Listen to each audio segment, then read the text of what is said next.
we've been doing movie nights for years. Gen Xer and A Gen Z. Random weird moments that the two of us have experienced, and there are a lot of those. And he crashes them. As you do. It's like, I'm just sitting there and I'm like, where did this come from? Why are we singing? I mean, you're not going to learn anything about the movies listening to us talk. This is the Argo City Podcast. Film, conventions, and fan life with Maddie and Matthew. And we have returned. So we're back to Movie Wheel of Boom. And I gotta admit, I did not see this thing coming. So this week we watched Violet Evergarden, the movie, which is essentially a compilation of what I'm assuming is the first season of the anime. This is a series that I have seen a lot of artwork for. I've seen a lot of, like, I see the not the costume at conventions, but I see the costume and the character appear everywhere. You said to me that this is like one of those standards that like everybody should watch. Yeah. I mean, it's kind of like what I do with Movie Box of Doom with you. Yeah. Like, I'm trying to get you through all the stuff that every cinephile should have seen. Cinephile? And yes, movie fan. Oh. You've lived with me for how many years? And I've never heard that term before. Yes, but you should be used to the $10 words coming out of my mouth. That's true. I have people at work telling me that I speak with way higher of a vocabulary than I should. Yeah, you know what? Your elementary school teachers were telling your mom and me the same thing. Wait, what? All the time. It's like, she doesn't talk like a child. She speaks like an adult. We don't understand. Okay, I want to hear stories about that when we're done with this. But, so... The idea for you throwing this in like it's a must-see. That's interesting to me because I've never heard of this. I've seen neither hide nor hair of this story ever. And it's not like it's like a Studio Ghibli one. It's not like it's Howl's Moving Castle. It's not like it's Spirited Away. It's not like it's Akira. It's not something that's ever fallen onto my radar as this is one of those you really need to see. Okay. So that's interesting to me. But, like, here's my thing with that. Before I was actually trying to find the movie, I didn't know what this was called. All I knew is that I keep seeing the character everywhere. And there's an even funnier reason why I'm assuming I knew what the character was. Mm-hmm. So, back in middle school, I was an avid role player with my friends, and what I would do is I would spend an hour of my time in class, like, looking up anime pictures to represent each of our characters. Yeah, Gotcha Studio stuff, and yeah. Not even Gotcha Studio stuff. That wasn't really a thing when I was in middle school. So, I was looking up random anime girls on the internet, and I always, and I always portrayed one of my friends as a blonde, and I'm assuming that's one of the characters that came up because I wouldn't have seen this image. I wouldn't have seen her otherwise. No, that's wild. That's very interesting to me. But I mean, like, it's so you discovered this going down one completely unrelated rabbit hole. Pretty much, yeah. It's one of those kind of standards that, okay, I feel like I need to learn more about this, and I need to do more with this. And my God, wow, I was not expecting this. Yeah, so I told you, like, 10 minutes ago, you have, like, 187 seconds to come up with a summary for this. So, I'm not catching you flat-footed. It's not a surprise. So, give me a summary of what we just watched with Violet Evergarden. Okay, I'm going to try my best. So, we have Violet. She is she works as a memory doll. Yeah, essentially. Now, that's not what you think it is. No. Essentially, she's a ghostwriter. She writes letters for people, like, helps them put their thoughts into words and types it out and makes, like, letters and stuff. She's also, like, a retired veteran, I believe. She fought in a war, lost both of her arms. Now she has, like, little robotic arms, which is very cool. But the whole story kind of revolves around her job writing letters and trying to find her true love that's, well, the general that she met in the war. Major. Sorry, the major that she met in the war and that kind of like took her under his wing. Yep. And like he's hiding out on this old island. She goes there to find him after they discover a letter written by him, and it's just it ends in a whole Titanic moment, which Yeah. we'll get into. I was sobbing during this movie. Like you practically were. You know, this is not a short movie. No. This is. I literally looked at you and like 2 hours and 20 minutes. There are Marvel movies that are shorter than this. Not a lot of them, but there are Marvel movies. I didn't know. Okay. But you know, it's not just the length of time that we did it over 2 nights. Yeah. It's not just the length of time that requires that break. It's the sheer emotional weight of this movie. Oh my god! Holy, this thing is like, as I said before, I'm an emotional person, and I was crying during most of this. This thing is all over the place, and it just gets heavier and heavier, and I mean, but it's so much. We watched most of it last night. Yeah. We got through. We did an hour and a half last night, and we did an hour today. We did less than an hour today. Oh, yeah. Because it's like 2:20, and we got it down to less than an hour for today. And I'll tell you what, this last hour felt longer than the entire night last night. This is. I'm glad you told me this is a series, that there's an anime based on this. Yeah. Because it doesn't flow well as a movie. No, I mean, it doesn't have the 3-act structure, so in some certain ways it drags. Yeah. But it also explains why it's backloaded, and why it goes the way that it does, and why it's as long as it is. Yeah, like apparently there's like 3 of these movies. Well, here's the thing. Like, this is based on a book series, not on a manga series. It's based on a series of novels. And there's 5 of them. And you have now condemned me to go look those up and start reading through this series. So that's a thing here.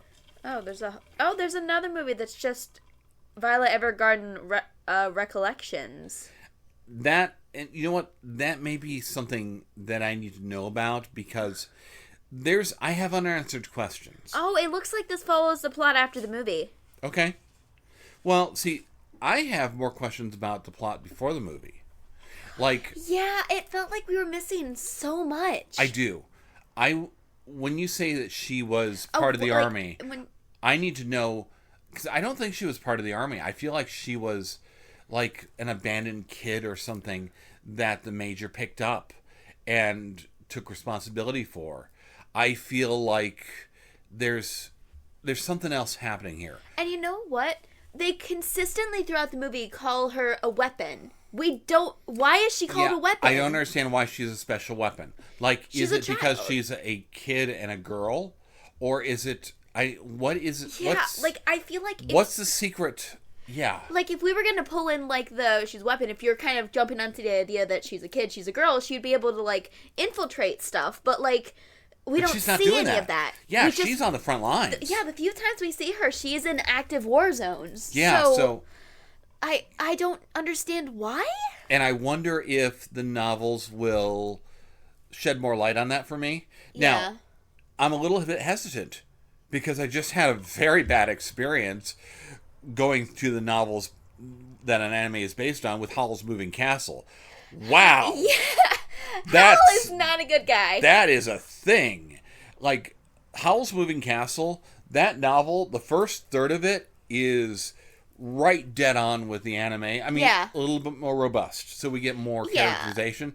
And then right around the 1/3, not quite to the halfway mark, it takes a sharp left turn, and it is a very different reading experience. There's more than one of those, by the way. You told me there's 3 of them. I believe there's 3 of them. I only knew about the second one, and I'm like, do I really want to go to the second one? Because I don't think I enjoy spending time with these people. Yeah, So Violet Evergarden gives me that same hesitancy, especially considering there's 5 of these things. Yeah. And it's so emotional.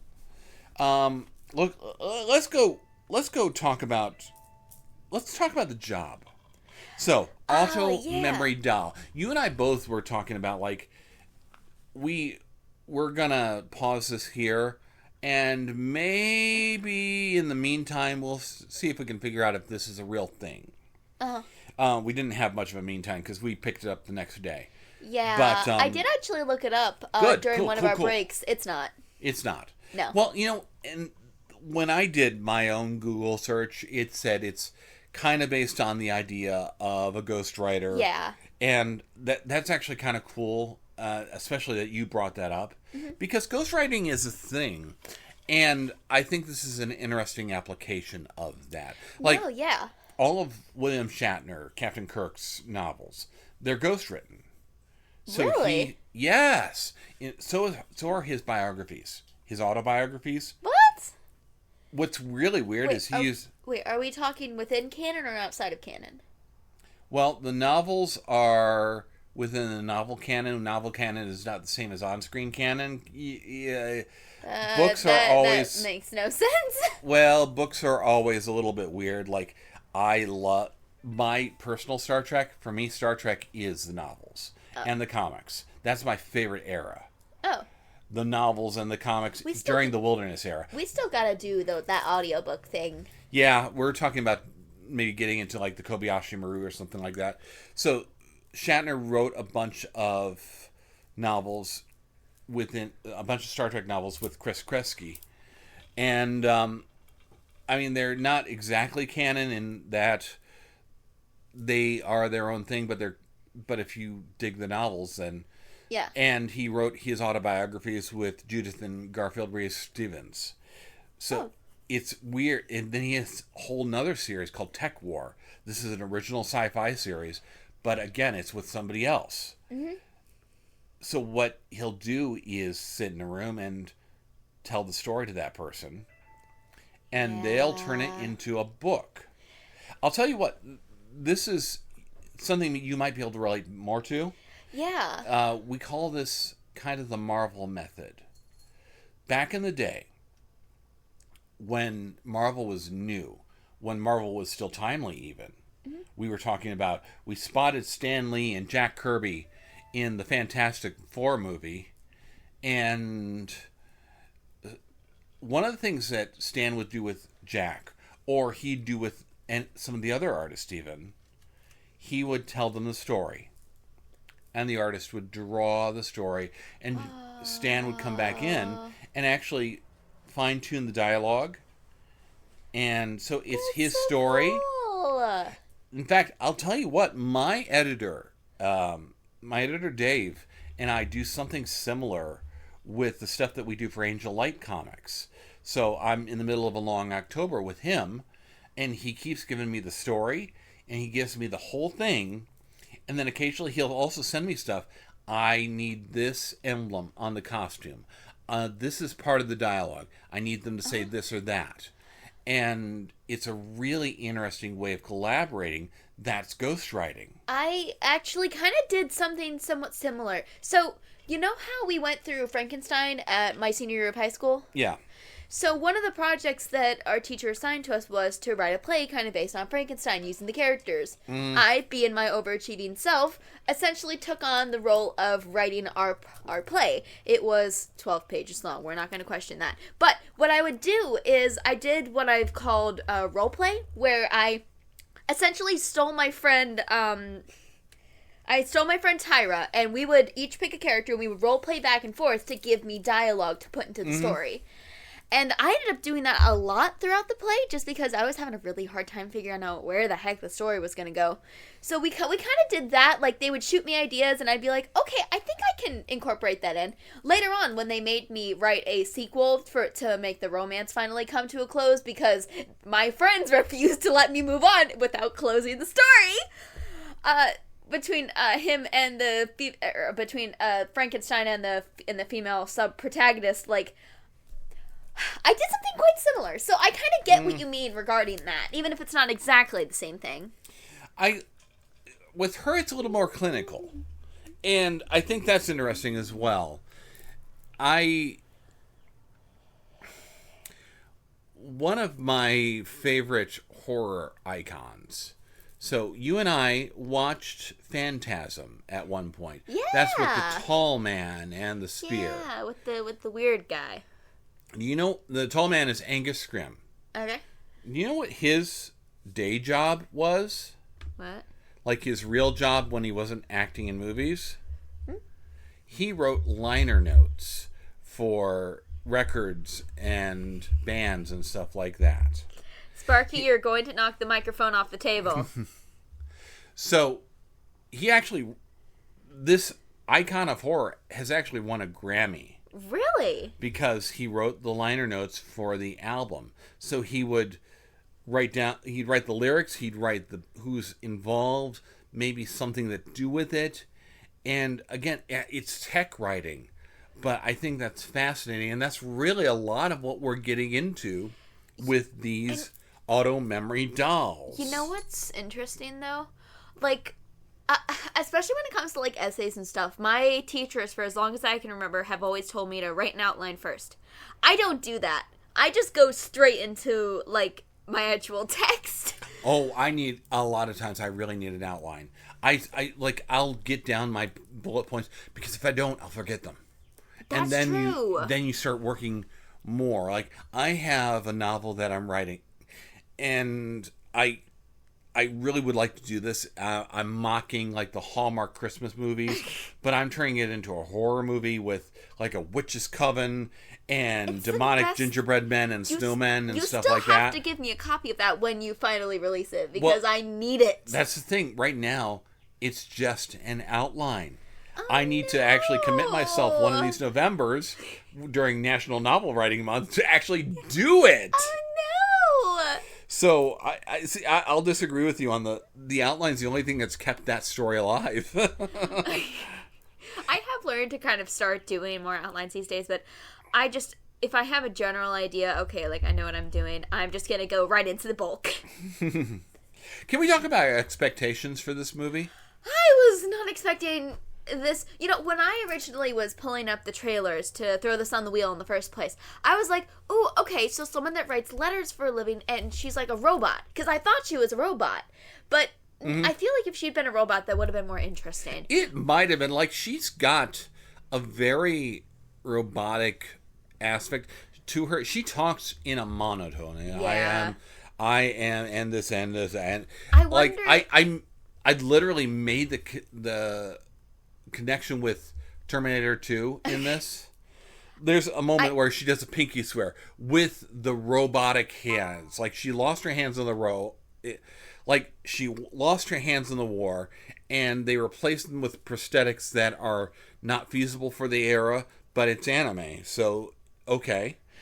And she does a pinky promise with them. Like, this is so Terminator 2 with John Connor teaching Arnold how to do a thumbs up.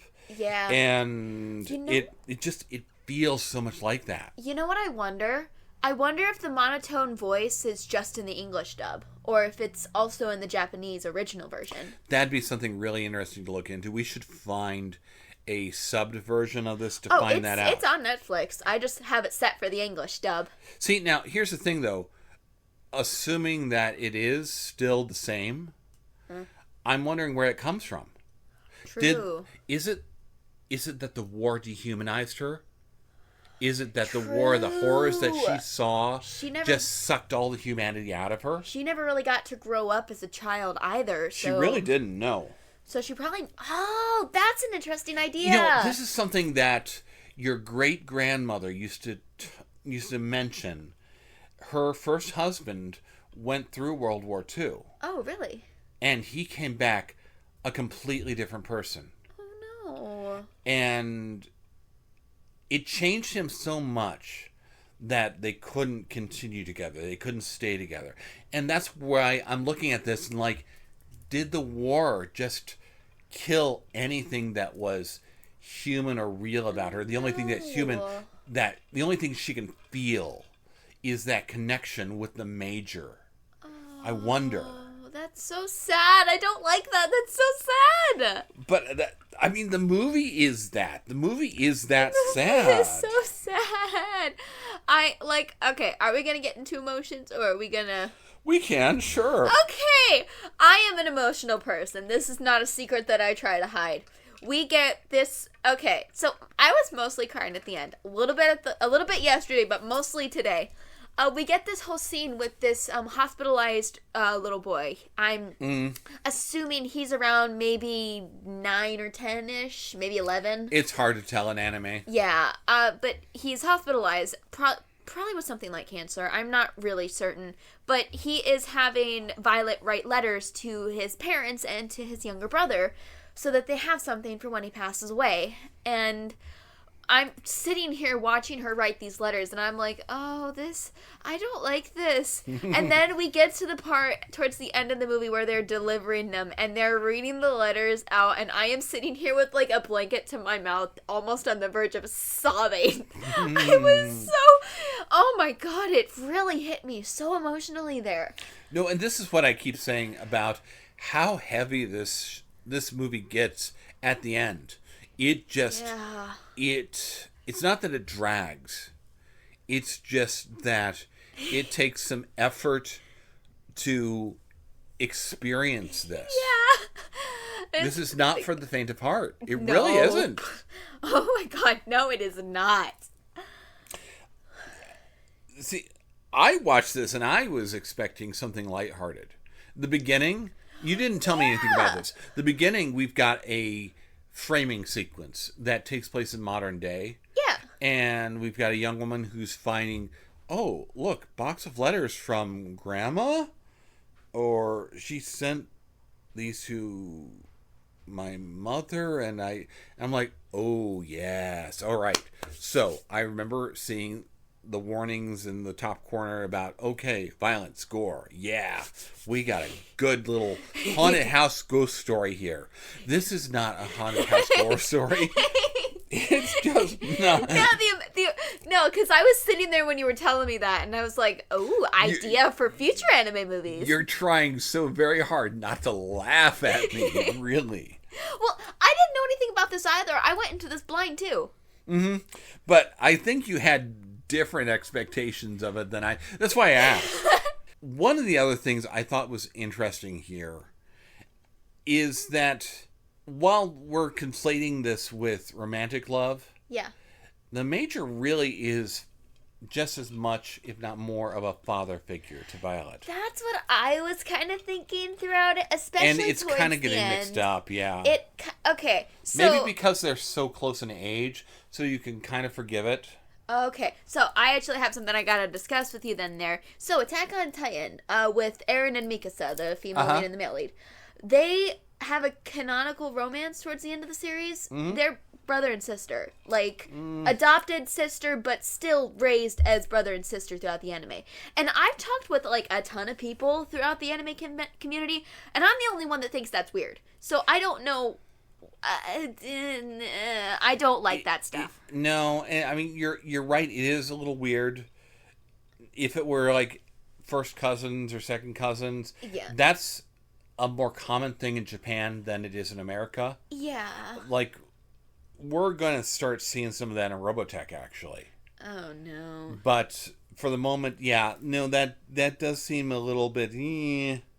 But I think that it's interesting because I'm watching this more from a father's standpoint, because there's certain things that I see here that I think are interesting. There's a lot of fatherhood related aspects, like when the Major and his brother are talking about what did Dad give us. The Major's brother, he is the black sheep of the family because he didn't join the army. It's the only thing I inherited from my father was the boat and this love of sailing. I mean, it's the best thing. It might be, but you know what? I feel that. I feel that really keenly because I did not inherit a lot from my family. From my father, I inherited my musical ability, but not his love of it. You know what I mean? Yeah. Like his passion, where he had to be a musician, and I don't have to be, but it's the only useful thing that I can do, at least as far as the church goes. Yeah. So that's what I'll use. And there was a certain degree of disconnect there. There was a certain degree of, I don't necessarily want to say disappointment. He's proud of everything that I've done, Yeah. but he wishes that we could have been Gilmore Girls kind of besties through that, and I just don't have the love for it that he did. But on the other hand, it's something interesting that I even see the Major doing with Violet. So the Major took Violet to war. Yeah. Like, this is this kid that doesn't have any direction or any purpose. So He gave her one. Yeah. He took her under his wing and he took her to war. He gave her what he knew. Yeah, he taught her how to read and read to her. Like, My dad took me gigging. yeah, I remember you telling me about that. My dad took me with him when he played. Yeah. And gave me a little guitar built out of a ukulele that my grandfather built for me, and later on a real electric guitar. I played gigs with my parents for at least 14 years. Oh, wow. Probably more. I mean, I would still join them as an adult too. Yeah, I would come sometimes too. Yeah. And I took you and your to conventions. That's true. So Yeah. it's one of those things where he's still trying to do whatever he can, do right by Violet. And, okay, this is what I've got. I'll share this with you and I'll include you in this life. And it might not be what my father had, or it might not be what someone else wants. Like, your mom and I, our fondest wish is to see you and your sister married off to good men with children of your own. And what'll be interesting then is to see what you take your children out to do. That's true. Because it's not going to be the same as what we've taken you out to do. Mom takes Lydia out to Cedar Point. Yeah. It'll be interesting to see what you guys do with that. And that's a dynamic that I keep seeing with the Major and Violet. Now, they're close enough in age that can turn into something different. Yeah. But it's a better way for me to relate to this movie. No. And you would probably see something different. Yeah, I mean, I kind of hooked on to, like, the romance thing at first, but when we started getting those, like, flashbacks of, like, well, I know that, like, young girls are typically very small, but just the immense height difference and the whole thing there, like, I was looking back at those especially towards the end, like, how old was this guy? How old was Violet during this army? Because, like, I can forgive a couple years age difference, but if it's more than, like, 5 or 6 or 7... It's hard to tell. Then it kind of, like... That kind of makes me... Anime timeline is always hard to really pin down. Yeah. So is anime geography. So is a lot of anime stuff.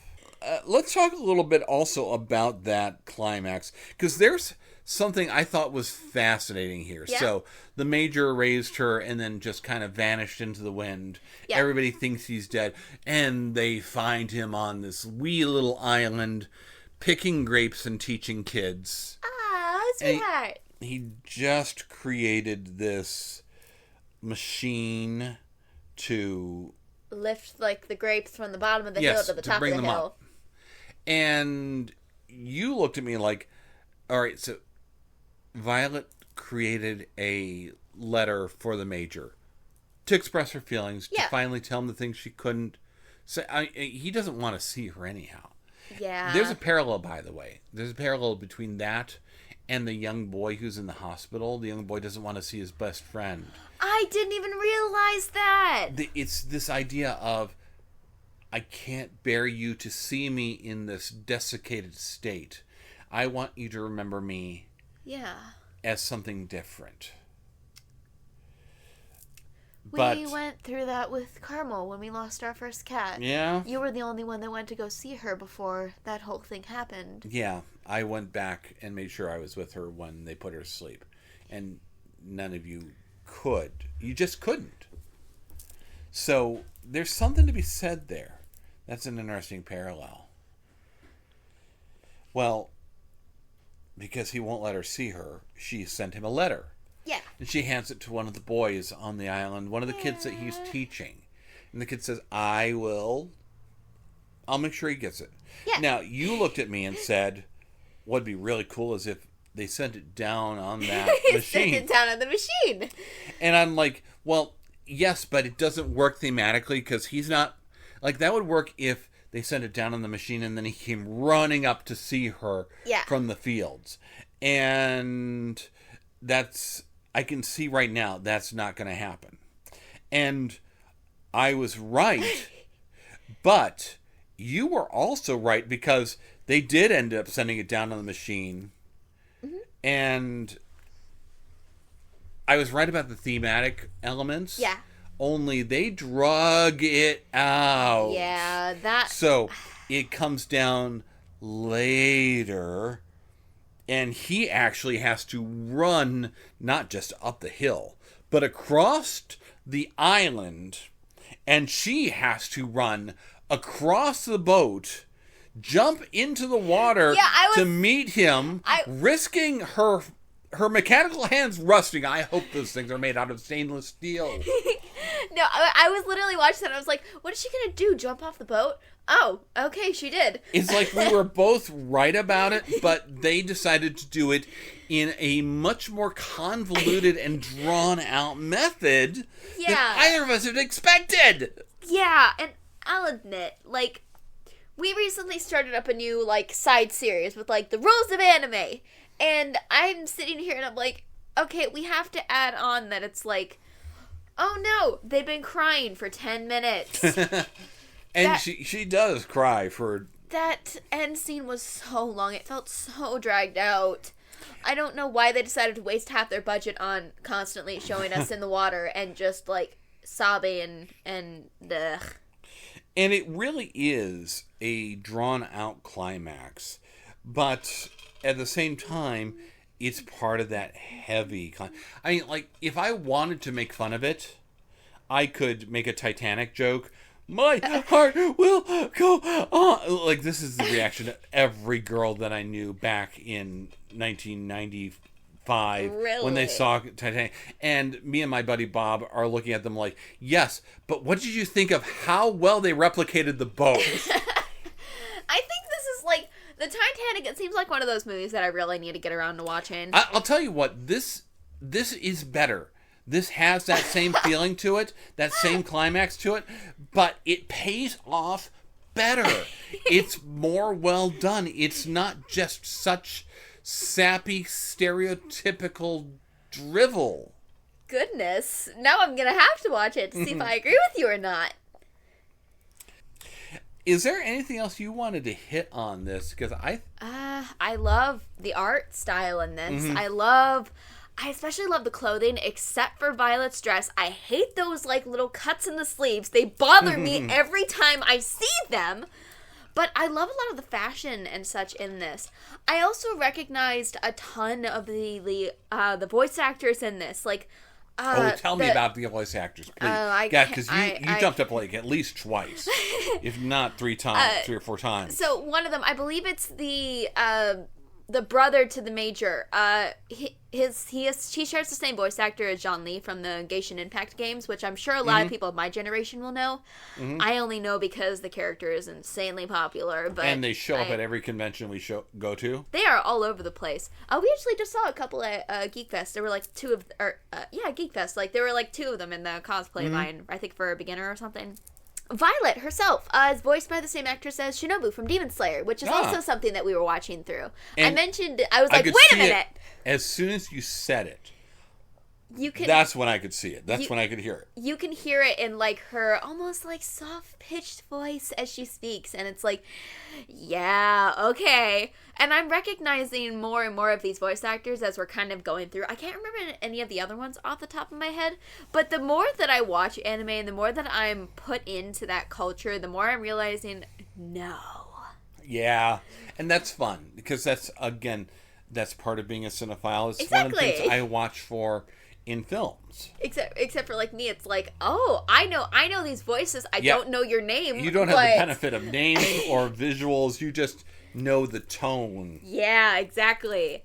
All right, I think we are good for this week. We have kind of squeezed this film a little dry here. Yeah, I think we hit just about everything we could for Violet Evergarden. I mean, I'm going to go look for the books now and see what's going on here.